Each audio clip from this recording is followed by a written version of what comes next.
All right, we are live. We did it. It happened. It happened. All right, good afternoon, GitOpsians. I'm like rushing through this. My brain is. I woke up. My colleague said I woke up spicy today, but then that meant that now I'm like, I'm on the down. So let's see. A couple quick announcements. The first is that the calls for proposals for the co-located events on Kubecon closed December 3rd. And so there is an ArgoCon again this year. I am going to put that into the chat. Look at me go. I am all like ready with that. Ignore the little pound anchor thing. We don't care. But yeah, so call for proposals for that closes Sunday, December 3rd. That is this Sunday. I don't know what time that is. It's not a time zone specified. So anyway, so get those talks in. Be in Paris. It'll be exciting. I hope to be there. We're working on it. So that's the main one. Other announcement is look at this sweater that Christian Hernandez sent me. So jealous. I am like, I literally took a picture of it when I opened the box. I took a picture of it. I did not know this was coming. This was a surprise. I opened the box. I took a picture of this and I was like, oh my God, you love me. And I sent that to him. And he's like, yeah, you got it. And I was like, yes, I did. There was other stuff he sent me in that box too. Like cool things, like another Code Fresh t-shirt, which I did need because my children had taken every previous Code Fresh t-shirt I had received. On that note, I finally got this one back from my child, this Argo. This is an Intuit plushie, but this Argo plushie with the vacation. I finally got this back from my kid. It took a year. So other announcements. We are going to have to change not the day of the week, but the time of this stream. So we still will have the stream actually next week instead of every other week. We're doing it next week on December 7th. Next week's topic is we're going to get an overview of how CI works for operating systems from a very specific operating system. And I'm not going to spoil it any further than that. But it is a flavor of Linux. It's actually kind of a flavor of Fedora as well. So that'll be exciting. Keep an eye out on everything there. We'll be joined by George Castro for that. And he's going to be the smart person in the room that tells us the things we've wanted to know. I am still really hoping that we can get somebody to teach us about how like CI or CD or all of that whole stuff works for video games. I am trying to find this for us because I want to know about that. I'm curious. I would like to learn that. So if you know anybody, please send me information. Or if you are somebody, please send me some information. We would love to have you on the show to talk about that. It would make my day. And that would likely be, it might be at the end of December before we all head out for PTO. Iffy. That's very iffy. It'll depend on how we end up rescheduling. So, but after next week, coming into the new year, GitOps Guide will be on the same day of the week, but we will have a different time, probably earlier in the day. So just, there is a public calendar. You may have noticed that I actually keep it up to date. I'm not fantastic at it, but I do remember to change it when we change it. So keep an eye on the public calendar. We'll drop the link in the chat for that in a minute. And yeah, I think, sorry, I don't know if you all can hear the meowing of my cat. I can hear it, and I think it's funny. So. My husband's, okay, so my husband's cat lives in my office because she is afraid of all people except for me. She loves me. But she's afraid of all other people. And he loves her. So this mid-morning, about an hour ago, he brought her down a little toy mouse with catnip in it. And he gave her this catnip toy today during my working hours. And so she is absolutely in catnip land right now and is telling me all about how the catnip has made her very happy. And she doesn't sound happy, but she is. Yeah. So he did that to me today. This is an old So for her to be like this right now, like this level of hyper, she is 14. She is old as dirt. Like she's Oh yeah, that's really old. this is nuts. So this is, and at least she's not skittering around at the moment. She's meowing at me and like weaving between my legs and popping up and doing this and like just all the cat things, right? That cats do. Yeah. But then every so often she goes back to like skittering around with the toy, and like every now and again she'll crash into something really loudly. I fear for her. She's gonna take down these bookshelves one day, I swear. She is an earthquake. So my dog Bear, he's a American Rottweiler, and he's like, I think he's 11, and he's blind, and so like he runs into everything. Like he'll, it's sad, but it's funny at the same time because like he'll just be walking, like he'll nail a chair, and he like looks at you like, why'd you put that there? You know, like. Okay, so my Rottweiler was half German, half American, and he was 125 pounds. This dog was bigger than I was. Yeah. How much does your Rottweiler weigh? So he's at one point he got up to about like 110, 115, but he got diabetes, and so now he's like 75. Like Oh, wow. he's a shell of the dog he used to be.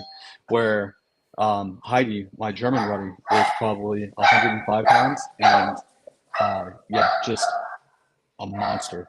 Yeah, I love that the doorbell rings. Neither Rottweiler sounds off, Yeah, whatever the the little other freaking one pug. is. It's a pug. Oh, of course, it's a pug. Yeah. Yeah. That's how my Rottweiler was. Nothing. That dog barked at almost nothing. Like very little phased him. If he barked, it was like, oh, something happened. Yeah.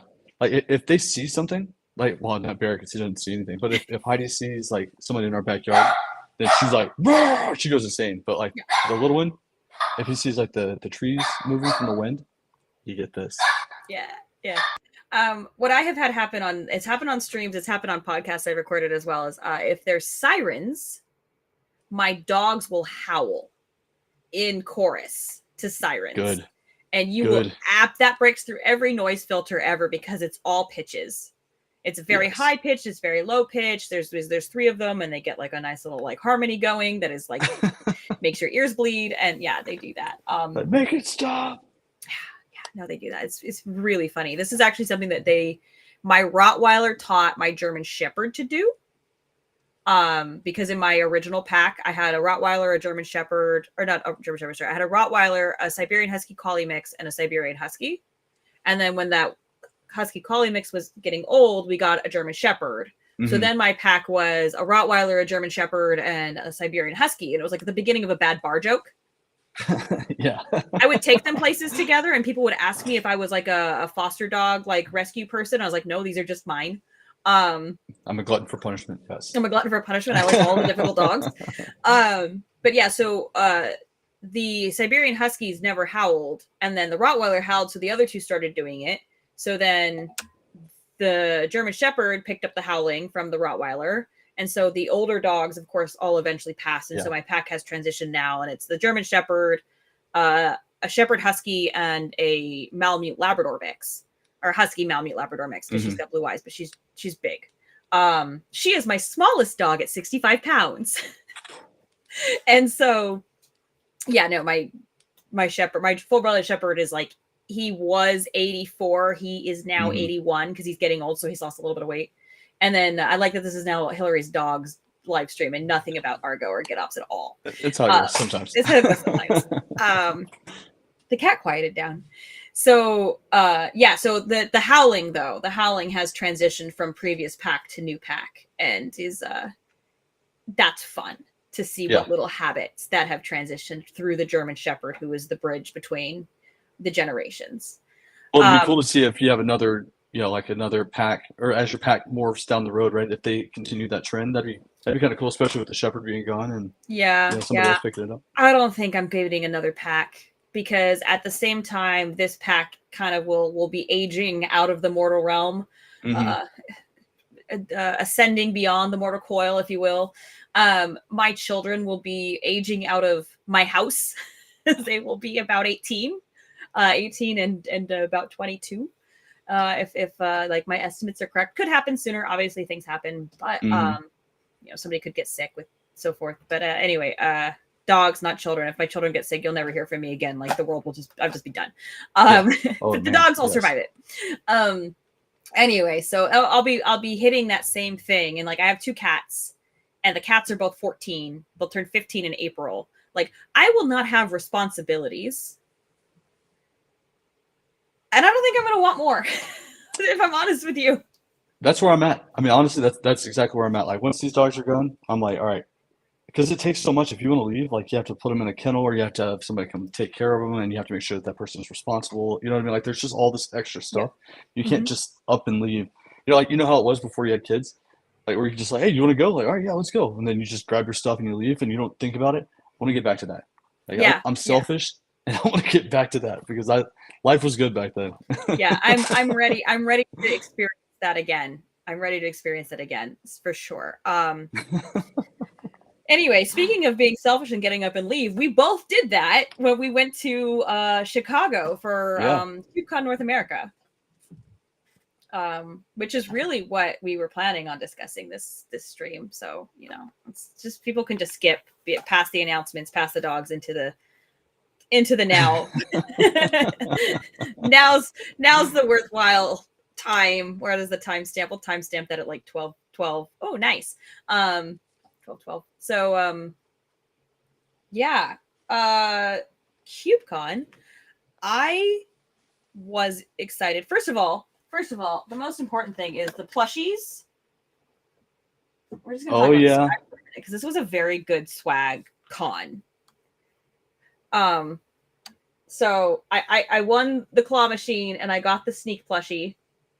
And I was very excited about that because I didn't get that in Europe, and Christian did.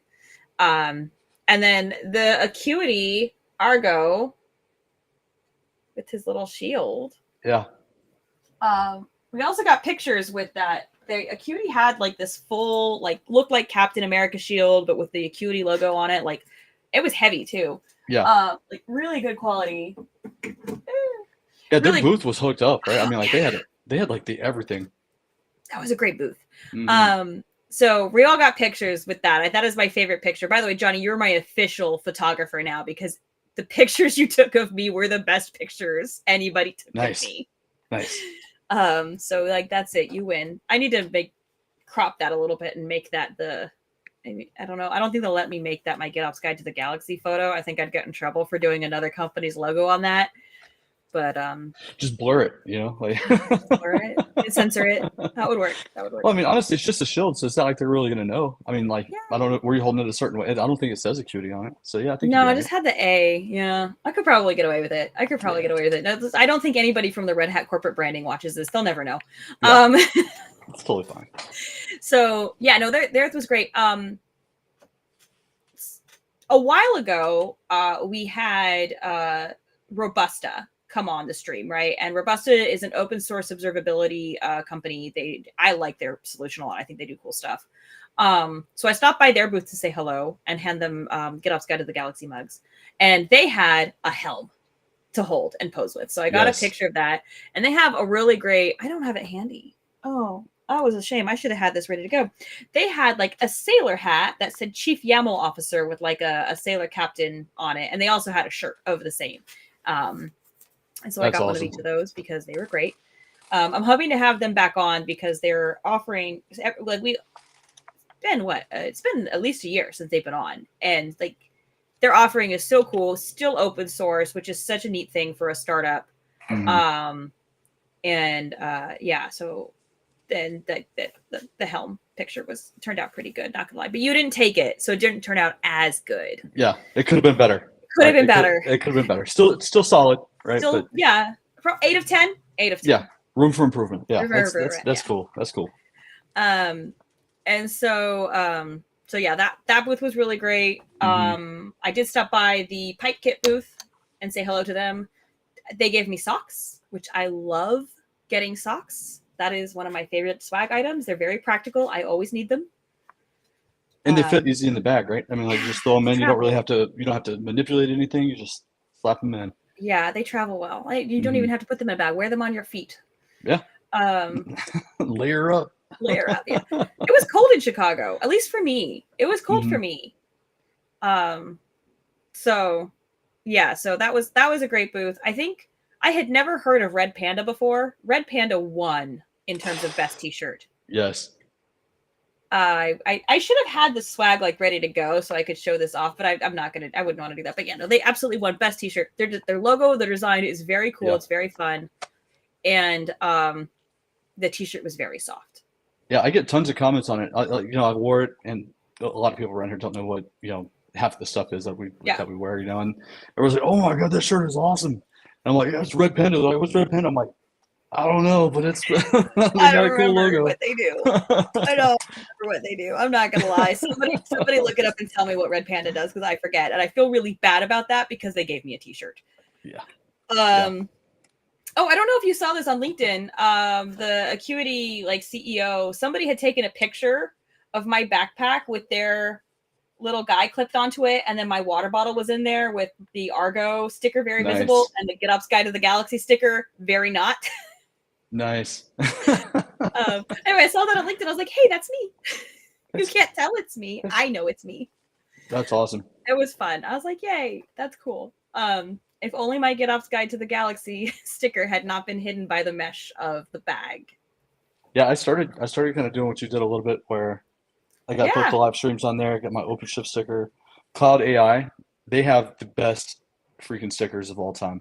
So like, I went to Open Source Summit in Austin, and they had just like a dozen or so varieties of this like kind of cloud sticker here. And the one that they had at Chicago, it was like one was a cloud with the Chicago Cubs hat on. One was like a cloud with the skyline and stuff like that. Like they do a good job. Their marketing team is on point. I came back with a sticker stack this big. I haven't even sorted through it all yet. I have to figure out. I need to get a new water bottle because my other water bottle is full. Yeah, you're gonna have to get like the freaking big gulp water bottle now to fit all the stickers on there. Yeah, well, and so the thing about that particular water bottle is it was given to me at a conference, so it became by default my conference water bottle. So it just it's my conference go bag. Yes, I have a conference go bag. I'm a nerd. I like being prepared. You were talking about like there was something you said when we were there, and I was like, oh yeah, that's a good idea about the dude that has the like moleskin notebook, and then he puts the stickers in it, kind of like a passport. Yes, yeah. I'm like, man, that's a good idea. That really is a good idea. That is I forget his name right now, and I feel bad because I literally just talked to him. Yeah, I think I picked up that sticker too. Yeah, they're awesome. Like their whole branding thing. Yeah. But he works for the CNCF. Nate. Was it Jeremy? No, I think no. Okay. Yeah, he works for the CNCF. That's what he does. So he has like the sticker, and then he has like where he got it and like just information. It's like a very cool. It's just like it's like a little notebook like this, right? Yeah. And it's just all stickers. This one's empty. But yeah, that was a fancy little book. Yeah. Where did I get it?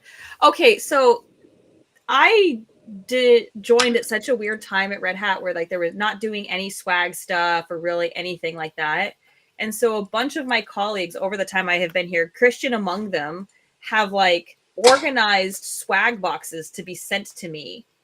So my colleague, I won't say who, he knew somebody who managed the swag stash at the Waterford, Ireland office.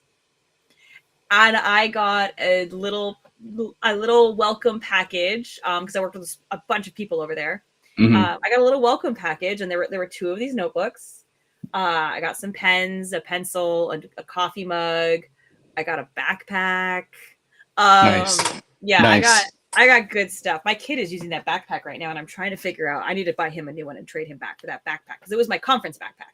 Yeah. And although it's small, and obviously with the swag haul that we had this time, I was glad for the big backpack. My God, yeah. I didn't even bring my laptop. It was all swag.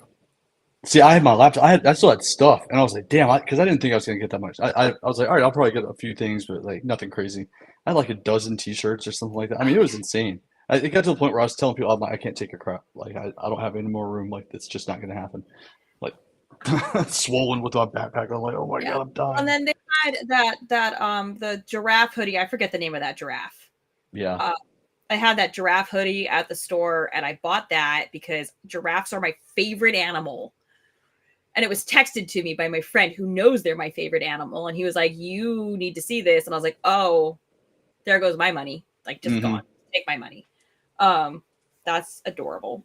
Yeah. I'm very happy with it. But yeah, no, my kids, well, I go home, my kids like tech swag, right? They will just wear it. Like I said, they're rolling around in Code Fresh t-shirts. Yeah. And so and they're rolling around in Red Hat t-shirts too. They both use Red Hat backpacks for their like school bags.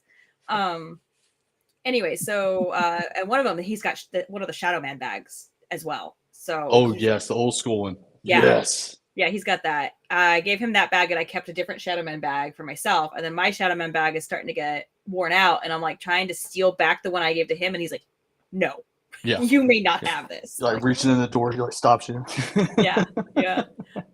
So they're rolling around. They're rolling around all the tech swag. Like we live in the Bay Area, so this makes sense. Mhm. Nobody questions this at all. But yeah, so that was good. And then we went to some talks, right? So the talks were really great. So because I'm a member of the Code of Conduct Committee for Kubernetes, I did go to the Contributor Summit. And that was really awesome to be part of and get to like see what some of like the long-term plans were, like short-term and long-term plans for various parts of the Kubernetes projects. I think a couple highlights I took from that was they're going to start introducing like long-term support for various versions of Kubernetes. So, right now it's like the life cycle is, I don't remember, like 12 months or something for a version. Mm-hmm. Certain versions with certain key features, they're going to decide are going to get an additional like 12 months of support. So it's not going to be every version of Kubernetes, but it's going to be some. I'm not sure how like fleshed out that process fully is yet, but like that's great news because a lot of enterprise users are switching to Kubernetes or, also in our cases, OpenShift, right? Mm-hmm. And they need those longer support timelines because it's just part of their way of doing business. So I thought that was great. I think that's great news for the community. It's great news for the consumers of the technology. There goes the cat skittering around with her toy again. I don't know if you can hear that. A little bit. It's not too bad. Yeah, it's good that they did that though, because like not everybody can move that fast, and I think that if you're trying to keep up, especially if you've done any type of financial institution work or any government work or anything like that, like it's just not as easy as yum update or go get the latest stuff and do your thing. It's a painful process, and so to get just a minor update can take a long time. Yeah, especially put my professional mouth back on.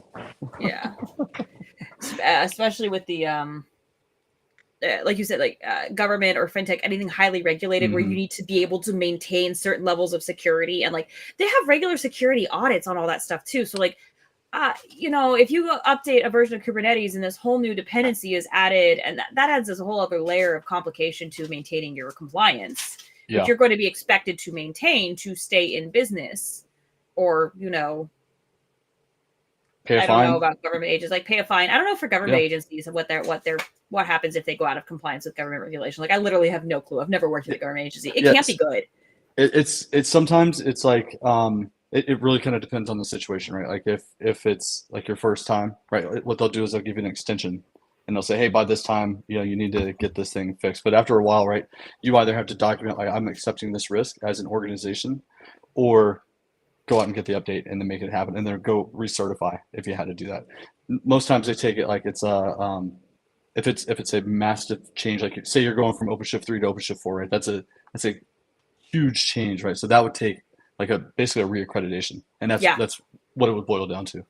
Yeah, and that's happening with I know for a fact that's something that's happening with the hosted control planes. So folks may have seen hosted control planes will GA in December on for ROSA, so Red Hat OpenShift AWS offering. This is one of those cool projects that I have been aware of since basically since its inception. Like I happened to join Red Hat and the SRE group at that time where this project was coming up. So this is one of those cool things, right? Let's talk about hosted control planes for a minute. Right. Let's talk about this for a minute. What we have done is we've taken that right now, if you are an OpenShift user, you will know that there are master nodes and worker nodes. And when you are using the managed service offering of OpenShift, the SRE stuff, our opinions that help us support your entire platform, all of that we run on the master node. So we isolate, right? Everything is there, and then customer workloads don't land on the master nodes at all. Yep. So what that means, though, is that you're paying for all this compute, and some of this compute is utilized by us. And we wanted to be able to make that more cost efficient. So one, we've been obviously continuing to work on keeping our footprint very small as possible, so that we're not spending compute unnecessarily. But two, that's where hosted control planes, or we called it Hypershift initially. I think it's like the repo may still be called Hypershift. That's where this comes in, right? And so what we've done is we said, okay, we're going to have one cluster, and it's just control planes, and then customers only have to run the workers. And so this is that's what it is. So you're not paying, like your cloud spend isn't going towards our compute anymore. You're still paying for us, the SREs, to do the things and manage the platform and keep it alive and make sure your API server is available 99.95% of the time, or all whatever the SLA is. I think that's the SLA, but I don't know. Don't quote me. I'm not the business expert. I don't sign contracts. I'm not a reliable witness. Yeah, it's already on Twitter. It's done. Right. So that's really exciting, right? We've been working on this a long time. Yeah. It was technically very challenging. It was operationally very interesting. It is operationally very interesting. We basically have taken etcd and convinced it that it's multi-tenant, or rather we've hidden from etcd that it's multi-tenant. Right. We're using it as if it can be multi-tenant when it's not. This is actually a conversation that, looping back to the contributor summit, I went to one of the etcd talks. We're like, what if etcd is multi-tenant? And I was like, hey, we did this. Not exactly, because like we wallpapered over it, so etcd doesn't know it's being multi-tenant. But we did this. So we learned a lot about scale and all this other stuff with it. So you should come talk to us more about what we did here, so we can share our learnings. Because from my perspective as an SRE who's responsible for putting out this product, and indirectly responsible, right? I'm a team lead for one of the SRE groups, so like, yes, it's something that's in my purview, but fortunately not the thing I'm directly accountable for. I'm accountable for other stuff. But anyway, I don't want to claim ownership of other people's very hard work, but it is something that is like falls under my general domain of knowledge. Right. But anyway, so as an SRE who's partially responsible for the success of this product and so forth, I would love to see some of the stuff we've done in terms of understanding scale and everything at etcd make it back into the core etcd product, right? Then we can wallpaper over less, reduce our overhead, our overall technical debt. Everything's better when you choose your technical debt. It's sustainable. So that's right. As I told him, I was like, come talk to us. And then somebody else who was an OpenShift engineer was like, what are you talking about? And I was like, okay, we hid the fact from etcd that it is multi-tenant, but we've convinced it to be by doing that. It's just a little bit of magic in the middle. So that was cool. Hosted control planes is really neat. I'm really excited. It's finally GA'd, or finally is about to GA. Let's get that timing correct. It is about to GA. And so real quick, I just want to like comment on that too. So like just for that comment, it'll GA in Rosa. I think it's GA for bare metal. If you're doing like self-managed AWS, that's still going to be like, it might be 4.15, it might be 4.6. It's on the roadmap, but like self-managed hosted control planes in AWS is still tech preview. Just keeping that in mind. And the other thing, it's like cost savings, right? Like my group, our cloud spend was crazy, right? It was insane, and so we moved to a 3-node Hypershift cluster, right? And then we used that as basically our core, and we just spin up clusters as we need, and we tear them down, and it probably dropped our cloud spend by like 65%, something like that. I mean, it was insane. We tried doing the ARM thing, but I think it was a little too new. I'd still like to kind of go back and see if we can't maybe like chip a little bit more. But it's pretty awesome. Yeah, I've heard that there are still people experimenting with this on bare metal. Like it's not gone away. It's certainly not the highest priority item, right, in terms of what's going on. But my understanding is there's still people experimenting with it here and there to figure out what our story is going to be there. It should be. I mean, theoretically, it should be possible. I don't see why it can't be. It's just there's going to be some technical implications. There might be like little implementation details, some sort of I don't know. We have to make some changes, some environmental awareness that has different sets of things happen in different ways. Like I don't know. I'm far from an expert here. You would think I would be. I'm not. Me either. Me either. I'm not.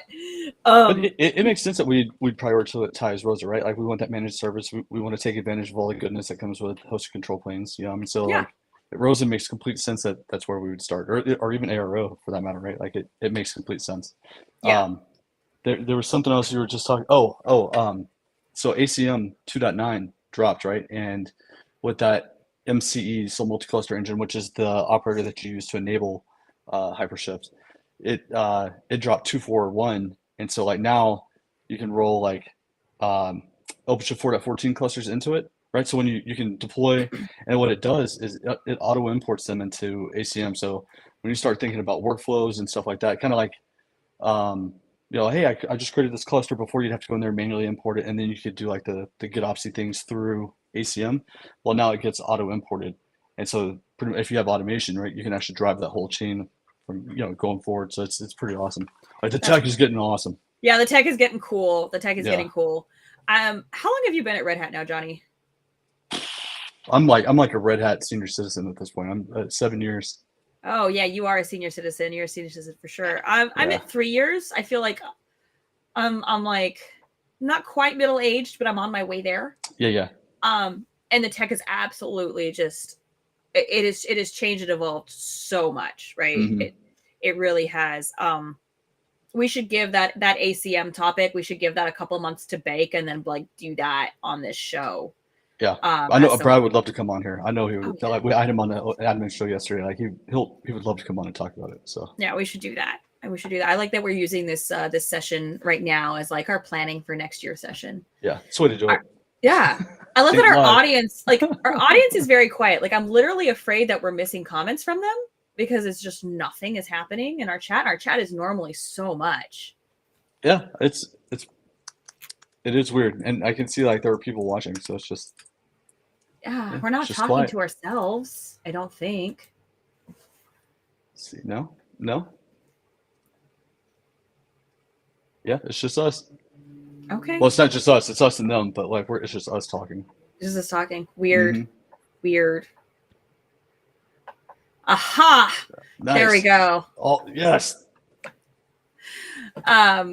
Right. So what else happened at QCOS? What was that talk you dragged me to? It was a good one. It was the one with the ice cream. Crossplane. Yeah. Infrastructure automation. Yes. I thought that was interesting. Do I have some additional information about a CDMultitenancy on host control plane? No, because I'm not that smart. Let's just put that out there right now. I'm not that smart. If you look at the HyperShift repo, there are some architectural diagrams. The press release that they put out yesterday also had a pretty good architectural diagram as well to sort of explain it. But yeah, I can't. It's not literally multi-tenant. We've wallpapered over it. But we did get some we learned a lot about how to make etcd scale by doing that in ways that I don't necessarily think it has ever been asked to scale before for things that are not typically they're not really standard. It's kind of a whole thing. But yeah, I wish I had more information. I will be learning more about this. Like I said, so you mentioned, is it on roadmap for ARO? It absolutely is on the roadmap for ARO. Work has begun already. I can't speak to timelines or anything like that, like to say more, but I'll be learning more about this as it goes. So also whether or not we call it ARO or Arrow depends on my mood. Most people call it ARO, which then just sounds like Arrow. And I'm like, Arrow is a better name. Yeah. So I was in the Navy, and so for a long time, like they would blast us if we used acronyms, right? If we like spoke the acronym instead of just the ARO instead of Arrow. And so like in my mind, I'm always probably going to say ARO. Like Rosa, I just see it as Rosa. But like ARO, I see it like A.R.O. And so like it's ARO. I mean, and that conforms with the way the majority of the people say it. I'm just stubborn. I like Arrow, and I'm going with Arrow. Yeah, I feel you. It functionally sounds almost exactly the same. It's just a difference on the emphasis on the syllables changes whether or not is Arrow sounding like the word or ARO. Yeah. And so I did a shameless plug. So Ben asked if we have any. You asked this question out loud about the multi-tenancy.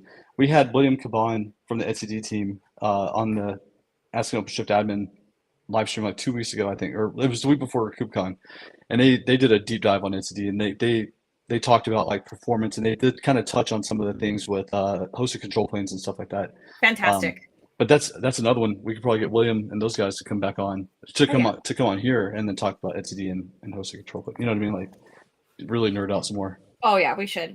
I don't know. Like I get so excited. I was explaining to somebody like the purpose of this show isn't to demonstrate that Hilliary and Jonny are very smart and talented people. It's for Hilliary and Jonny to get to learn about really cool things we're interested in from people who are smart and talented. Oh yeah, 100%. Yeah, I love just being the dumb guy and just asking dumb questions. You know, just like, oh man, that's awesome. I literally said the exact words. They pay me to be dumb, and yes. I love every moment of it. Like that's what I get paid to be here to do. Is I get to be dumb. I get to ask questions. I get to learn something. And you know, when the audience doesn't chime in and tell us what they want to learn, that means it's just like my interest driven. Yeah. Which is why I'm trying to find someone to teach us about video games. And you would think that like that would be a popular topic, right? Because I think most of us that we've at least gamed at one point in our life, right? Like we've got the context is there. Yeah, the context is definitely there. You've probably played a video game one time. Mm-hmm. So I'm working on it. I know if you know somebody, please tell me so that I can ask them. I will beg, I will plead, I will ship swag. I only have a couple coffee mugs left, but I will send them one. Gosh darn it.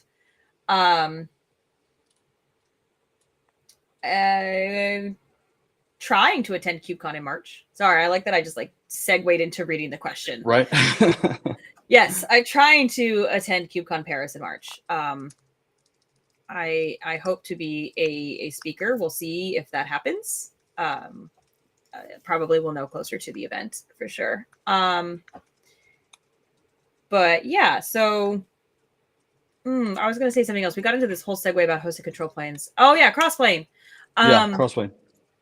Event-driven Ansible is more and more a thing. I think you've probably done more with it than I have. The event-driven Ansible? Yeah. Not really. I mean, we had a group come on, some cats I used to work with, and that's about it. Like Andrew Sullivan has definitely done a lot more than I have with it, but yeah, that stuff is awesome. Like the event-driven, pretty much anything at this point. Like yes, that's the other thing with ACM. They're talking about like roadmap, right? Or future ideas pie in the sky is that they're going to have like event-driven cluster management, right? So you're going to have like these smart clusters. So hey, there's something happening from a capacity perspective, and then like this that's going to trigger some thing that's going to go out and do something that like either scales you up or out or whatever. And yeah, there's just so much happening. It's going to be so awesome. There's so much happening. Yeah, I'm trying to get them to come on. There was a couple of event-driven Ansible proofs of concept in the SRE group. And I was like, this is pretty cool. I want to see what else we can do here. Like, sometimes it's like, hey, this is great. Would you be willing to come on a live stream and talk about it? Like, no. It is amazing.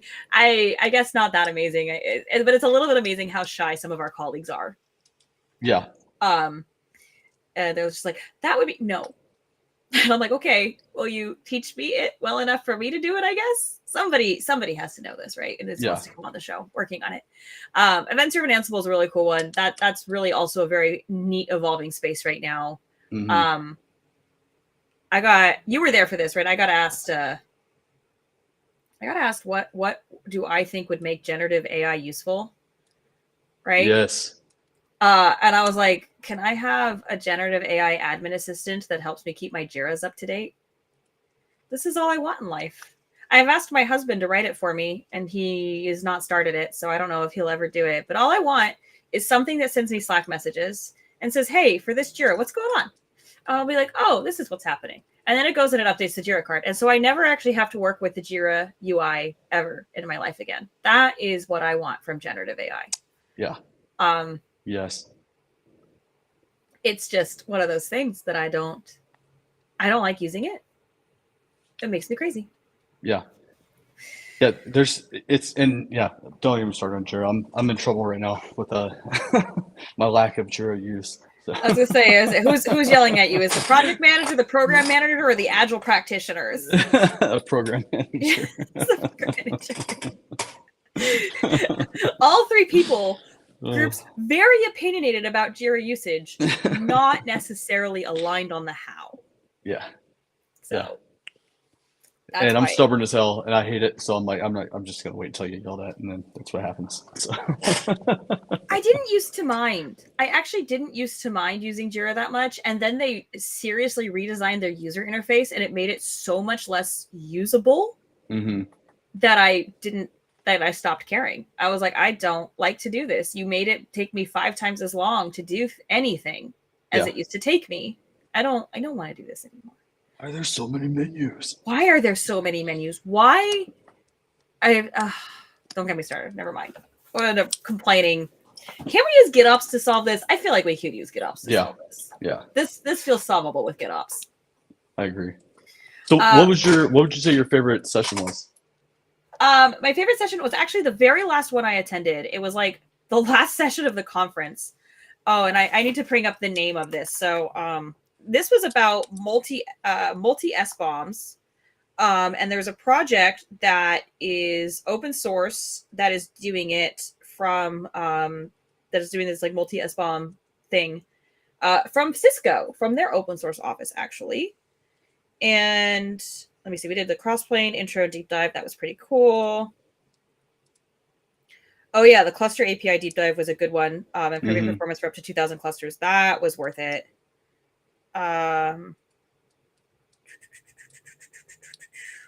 The identity-based segmentation, the new standard from NIST was a good talk.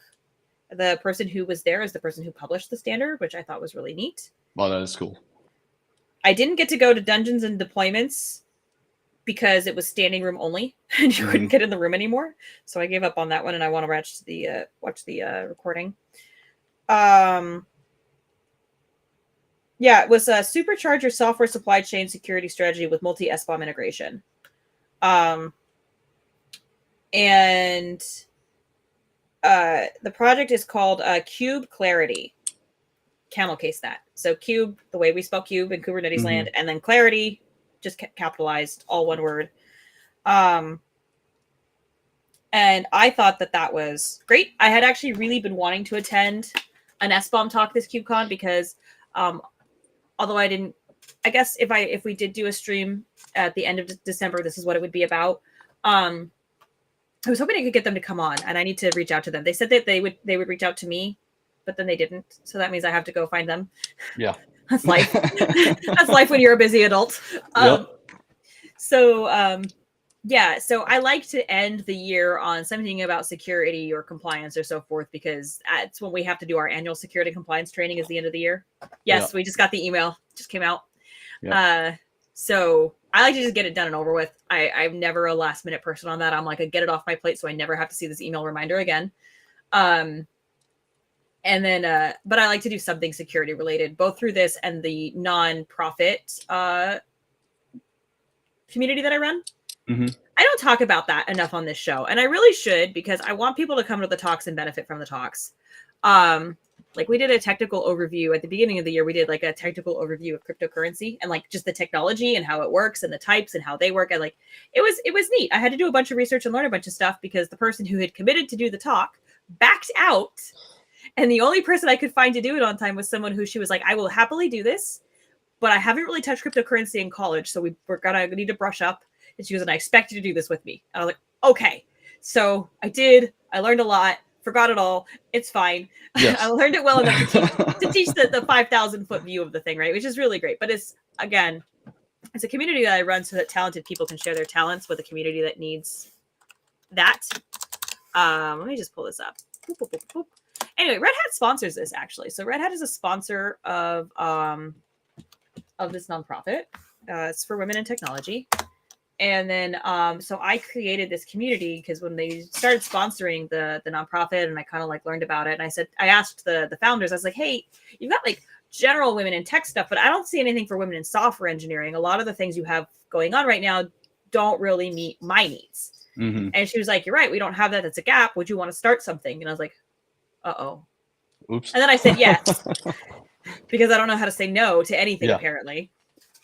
And so, yeah, so we did this. We do, once a month, we do something called a Coding Coaches Coffee Hour, which is where we just kind of get on. It's not recorded. Ask your stupid questions. I will ask my stupid questions, and I definitely have them.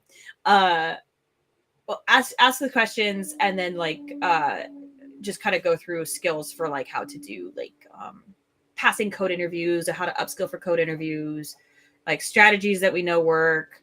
It's not always about coding either. Like it's just like software engineering, anything related happens a lot. I've talked GitOps to this group a couple times. I've explained CI/CD to this group. We did. A lot of them were recorded, but a lot of the recordings aren't up, and you have to be a member to see it anyway.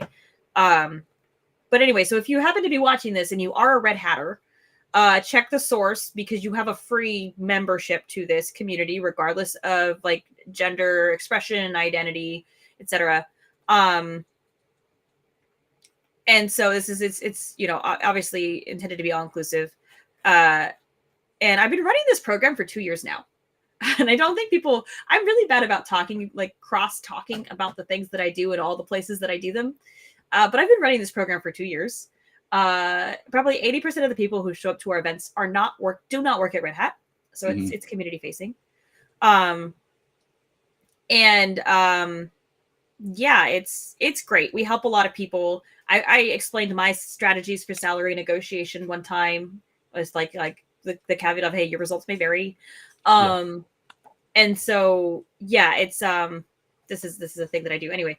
Where was I going with this? Right. So I end this community. I'm pointing to it like you can see what's on my screen, but you can't, but that's what I'm pointing at. That thing. I end this community every year on a security topic as well. So we actually have one coming up on December 5th. It's a Wednesday, I think. It'll be posted on the website soon. We have one coming up on December 5th. And like, she's a security expert. She's going to talk through like security stuff. I think she's also going to talk through incident response, like security incident response, which is a very important topic, but I have to double check the abstract. Don't quote me on that. The point is I like to end things on security. So both here on this show and there in that community and the webinars that we give, I like to end on security. And then we always kind of like top the year off on that side with like something like exciting. Because sometimes the technical topics can get dry. They're not applicable to everybody. We kicked off this community with a like engineering, it takes all kinds, a couple years ago. And it was like about like the different, like a huge, like, here's an introduction to like a bunch of different types of engineering. And it was like, we even acknowledged like, this is a subset of the entire like field. We're going to redo that actually, and give more perspectives, more stories from people who have done it. So that's how we're kick off January. And then we're looking for conversations and like speakers about generative AI actually over there as well, because that is a hot button topic that people should be paying attention to in terms of just like general like industry knowledge and career advancement.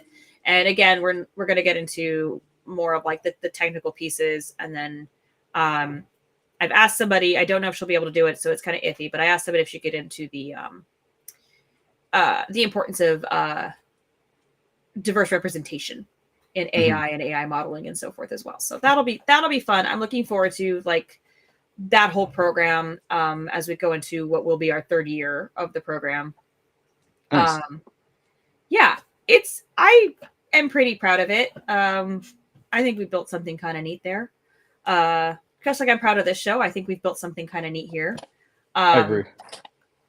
It's just these little things that I do. Somebody asked me what's working at Red Hat like, and I said, "Oh, Red Hat is a choose your own adventure company. I chose hard mode." Yes. Yes, to choose your own adventure. I don't know about hard mode. Yeah, like what? Yeah, I chose hard mode.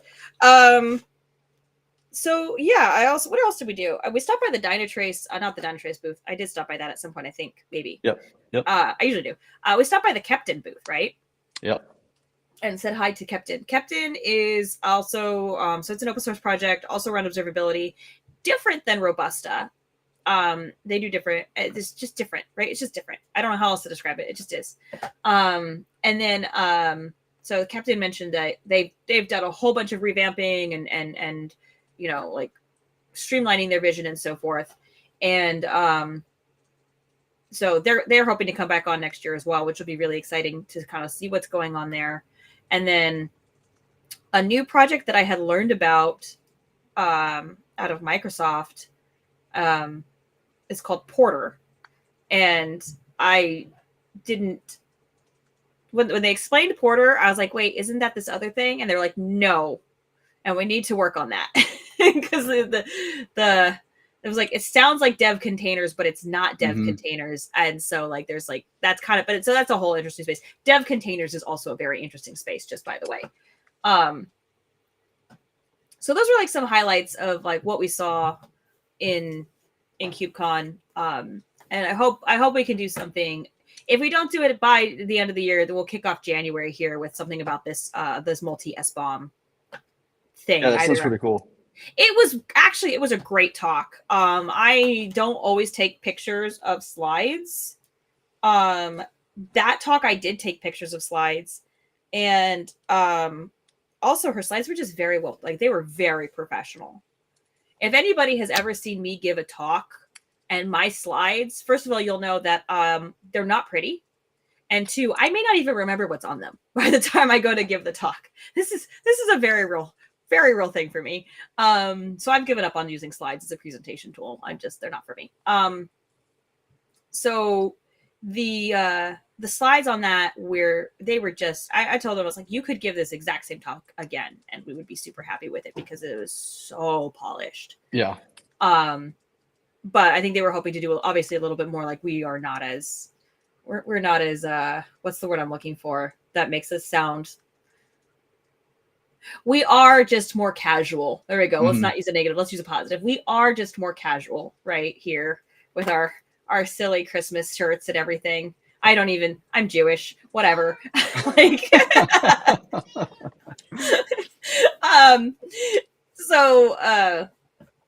it's a Hanukkah shirt. Clearly it's a winter shirt. Yeah, it's good. It's good. I think they were hoping to do something a little bit more casual, talk a little bit more, at this level about it versus that very like formal, clean, pristine, everything. But yeah, it's a cool project. I liked it a lot. And I think that it tied really well into, everybody remembers Chris Short, I hope. He did start the show after all. He had posted something on, I think it was on LinkedIn about like, SBOMs they're not the end all be all of your supply chain security story. And like, yes, absolutely 110% that is true. They are definitely a tool, but they're not the silver bullet. But this multi SBOM thing was like, I think really demonstrated like kind of what he was getting at with his comments. It really demonstrated that, but also that you can instrument around the various limitations of different types of SBOMs and the depths to which they can go. Like you can instrument around that and still end up putting together a really good picture of what your supply chain looks like with, just with good tooling. Yeah. And I think that really gets down to like your security story ends up being a lot about what does your tooling look like? How much have you invested into like having good tooling? Well, and when you think about it too, right? Like, yes, your SBOM is going to be one thing, right? But you're also going to take in somebody else's SBOM, right? Like, hey, here's my here's my proof that I built this to, up to snuff, right? Whatever requirements that I had to meet, here's my proof that I've got all the things in here that I said I've got in here.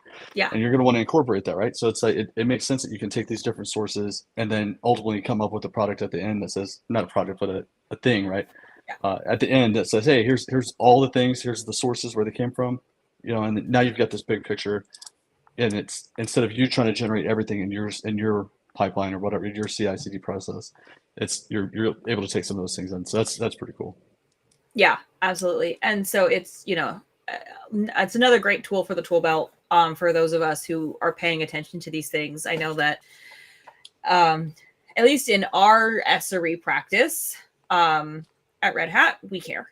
We work directly on things with various security people to make sure that we're providing the best things that we can. I am very fortunate in that the product I work on happens to be in partnership with Microsoft, and so Microsoft does a lot of really great things in this space.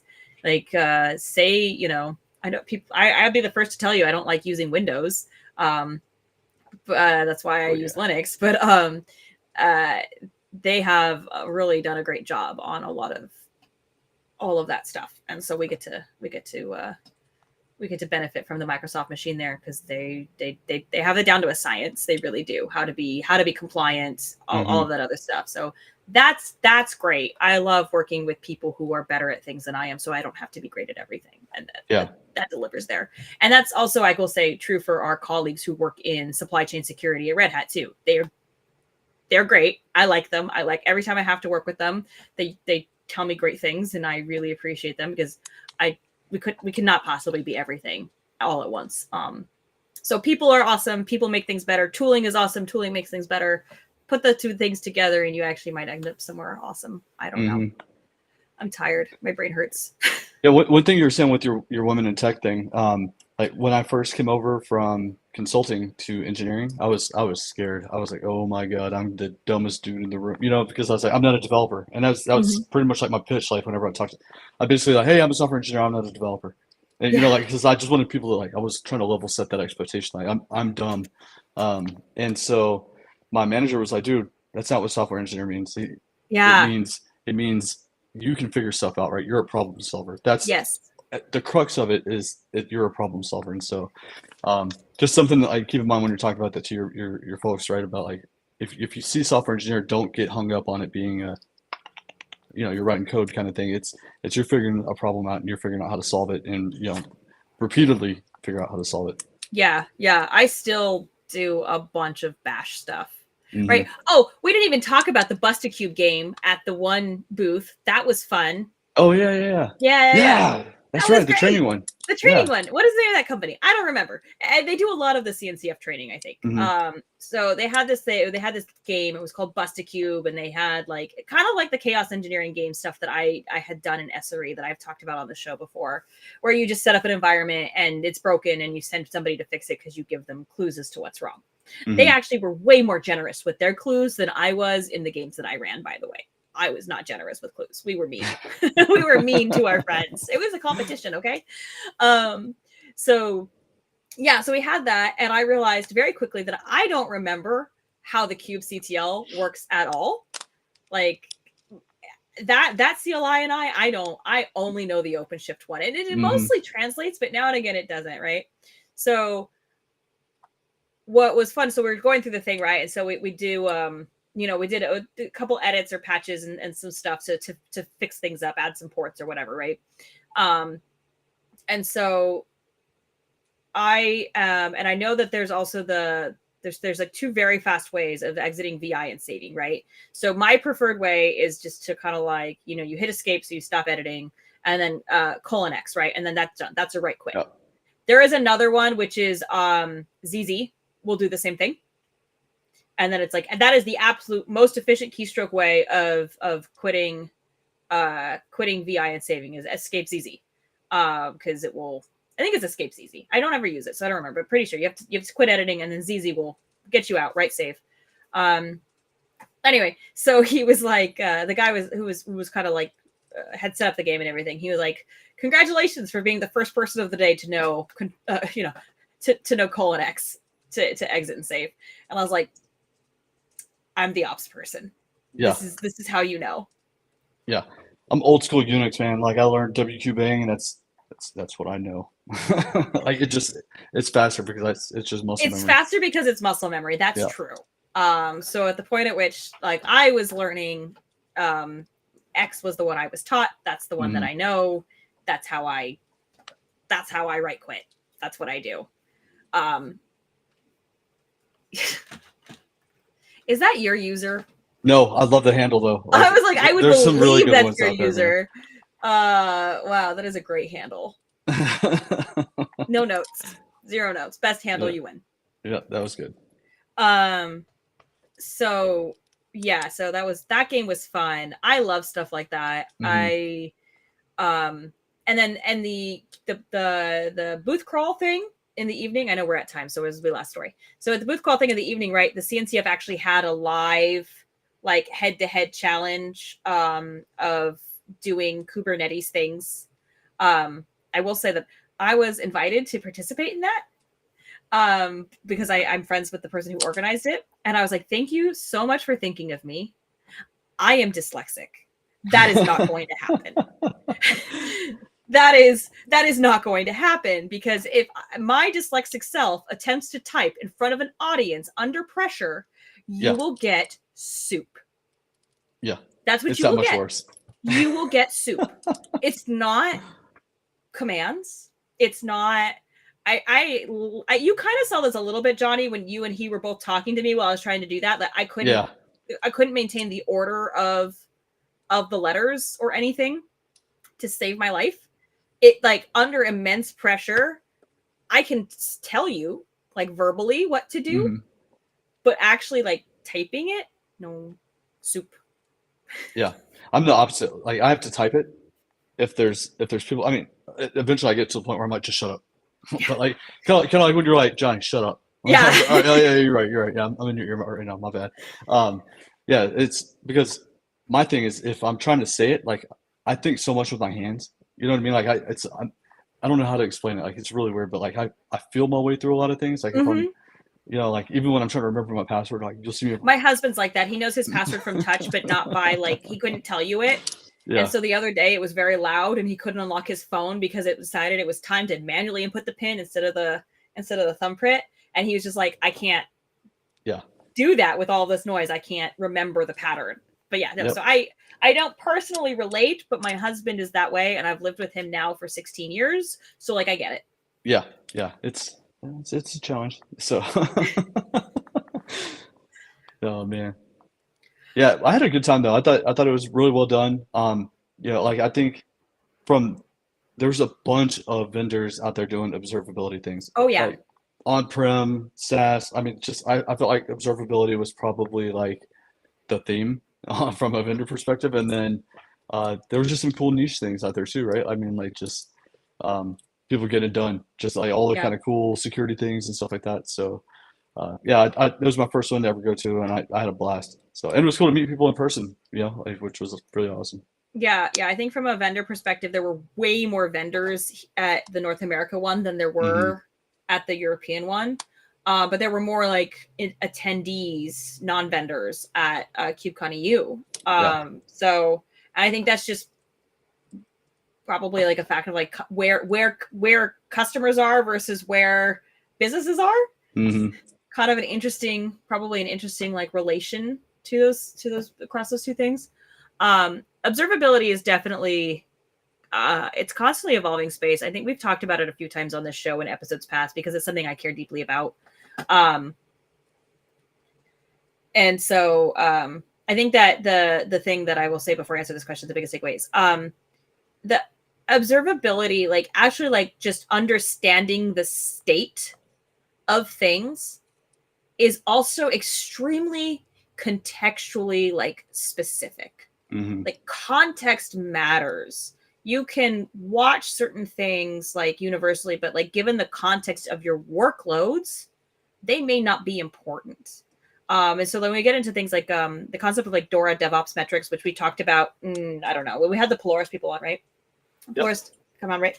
So like, for example, of observability, you might get also like a DORA DevOps metric in addition to your various observability things that would be like, if I have an incident, like what's my mean time to resolve it? Okay, math time, right? Mean is an average. Median is the middle number of a data set, and the mode is the one that repeats the most often. And so this is my favorite example of why context matters for observability and DevOps related data. If you have a mean time to resolve, like that's a good piece of knowledge to have. Like what is the average time of resolution? But you might consider adding mode, because if your mean is, I don't know, 15 minutes, but your mode is 5, you need to look into why that is the case. like that matters, right? That's probably either something that is an alert is flapping, so maybe the parameters are too sensitive. So that means like when we say flapping, we mean the alert is firing and it goes away. Alert is firing, it goes away, right? This is very common with like Prometheus, but Prometheus is not the only way of alerting on things. So just FYI. So either an alert is flapping, or you have something that fires that is like very like easy to fix, quick to fix over and over and over again. And you probably need to be like fixing bugs. Either you need to be fixing bugs in your code, or you need to be shoring up your automation, whatever it is. 5 probably shouldn't be your mode, right? Probably not. Mm-hmm. That's an opportunity to get rid of alerts entirely, or get rid of incidents entirely. So that context on observability is really important, because it's like not just the what, but the why. And then that starts getting into like SRE things like critical user stories and SLOs relating to customer experience and all these other things that we'd like to wrap data around. And I think that's why there's a lot of different types of observability solutions, is they're looking at it from different angles. And so then you would pick an observability solution that meets your use case, or your business needs. Pick an observability solution that keeps your customers happy. There you go. So the question was, because we are super over time and probably have to go on with our lives, what's the biggest takeaway? What do you think, Jonny? Oh, I don't know. I'm the wrong person to ask, like, because I think the way I just kind of went in it, like, and just my mind was just open to it all, right? I think for me that there's a lot of things that, we're at a point now where we've been trying to make it easy, but I think we realized that, like, okay, easy does not equal simple, and so now we're trying to go back and like we're working on automation, and we're working on some of these things to try and make it simple again, or get back to, or at least get to a simple plane for a lot of like deployments and stuff like that. But yeah, I don't know, like there's I don't know if I have like a one takeaway kind of thing. I just kind of I can see where the industry is moving to kind of get back to, instead of like pumping out new features, it's more about that user experience now. Yeah. So that's a long ass way of saying all that to get to user experience. Yeah. I'm gonna say there are 2 things. I really like your user experience answer, and I don't want to say that it's I'm going to agree with it and then say 2 other things. Mm-hmm. There was something I saw, I don't remember where I saw it at KubeCon, or if I saw it not at KubeCon, but during that same week, which was this concept of like, oh, hey, we have this 2, maybe this was an XKCD that somebody shared at that time. It was like, you have this 2 knob system to guarantee that like we never do this risky thing without like appropriate protections, right? And then inevitably someone goes in and goes, okay, look, we've created this automation to like turn both knobs at the same time so that, this is faster. And then you realize that opens up a hole. So you go back to, we have a secondary check, right? So I think there was definitely that an important takeaway. And I think you see it in a lot of these, like this, especially like security related things, as the SBOM like mandate from the United States government, like really has changed the landscape of security and open source. I think we're seeing some of these like a manual step is sometimes a good step, is sort of a way that we're trending right now, is like that, like don't automate everything absolutely everywhere all at once. That introduces additional risk that we don't like. So we definitely are seeing that level of caution coming back. And it's coming back both through tooling and through like processes and standards and all of these other things that we have, right? So that's an important takeaway. The other takeaway is what I'm seeing in my opinion, because I've been to a couple of these KubeCons now, that the contents, the talks and so forth are representative of the state of the users. So a colleague of mine recently said, like, at first, like the cloud native transformation was like people thinking, okay, we're going to solve our problems by we'll just rub some Kubernetes on it, right? Which is hilarious and accurate. What I'm seeing now, like and I think a lot of the talks were really representative of, is the user base for Kubernetes is moving beyond that, let's rub some Kubernetes on it, and moving into actually like being more like mature and sophisticated in their cloud native journey. Yeah. And that's why I think we're seeing things that have been like talked about for a while, like hybrid cloud architecture and like multi-cloud architecture and all of these other things I saw more about that type of stuff. I didn't go to the talks because, of course, every talk I wanted to go to was at the same time as another talk I really wanted to go to. So I have to go watch a bunch of recordings now, which I hope are available finally. I haven't checked. Yeah, I think they are. I think they are. So I found personally that the contents of the talks that were given felt very representative of the general like placement of the average user within the industry, and that user is advancing along this journey of usage. And we see that in like, you know, there's big enterprise companies coming to these cons and giving talks about how they're using this technology, and you're like, wow, I thought you would be a dinosaur, and you're not, right? So the only dinosaur I saw was on my sweater that I was wearing at the convention. That's right. That's right. That's not true. There was another dinosaur I saw. The Bluefin is the name of that operating system, I believe, that we are having on next week. Yes, don't quote me. I'm so bad. And then I have a dinosaur logo, and he's very cute. He's very cute. I love dinosaurs. I think it's Bluefin. Somebody save me from my own bad memory. But yeah, so that was the takeaway, honestly. The cloud native community, the cloud native story is progressing such that it's not just very basic Kubernetes usage. You can't really call that bleeding edge anymore. This is a standard now. Obviously, for a long time, it was bleeding edge. That has changed. That's hence like things like adding like multi-year support to Kubernetes versions becomes imperative, right? This is a standard, not the bleeding edge anymore. It's still also the bleeding edge because it's still a highly evolving space. But that, to me, that was the takeaway. And I think we see that the sessions are really representative of like where users are in their journeys. Yeah. Yeah. I completely agree with that. I think that, I think that's a good way of seeing like, it's gone from like Jim Bob, the developer, getting stuff done to, you know, Turbo, the user, actually using the system and like, okay, how does it look? How are they using it? How are they making it better? What's that feedback loop from the customer back to the, you know, to the developer again? You know, I don't know. I think it's cool. Yep. Okay, well, we've been here for an hour and 12 minutes. I cannot believe 8 of you sat here and hang out with us while we talked about nothing for 12 minutes or an hour and 12 minutes. I think I love all of you. That's really the takeaway there. We'll be back next week to learn a little bit more about how CI works for operating systems. I'm excited. This is a thing I wanted to learn. Please, somebody find me somebody to do CI, CD, anything related to how testing, delivery, shipping is done for video games. I beg you, find me the person. Somebody knows somebody, and I want them on the show to teach me the thing I want to learn. In the meantime, Johnny, are you queued up? Are you ready to go? I'm queued up. All right. In the meantime, I'll remind you all to choose your technical debt wisely, and we'll see you next week. Bye-bye. Yeah.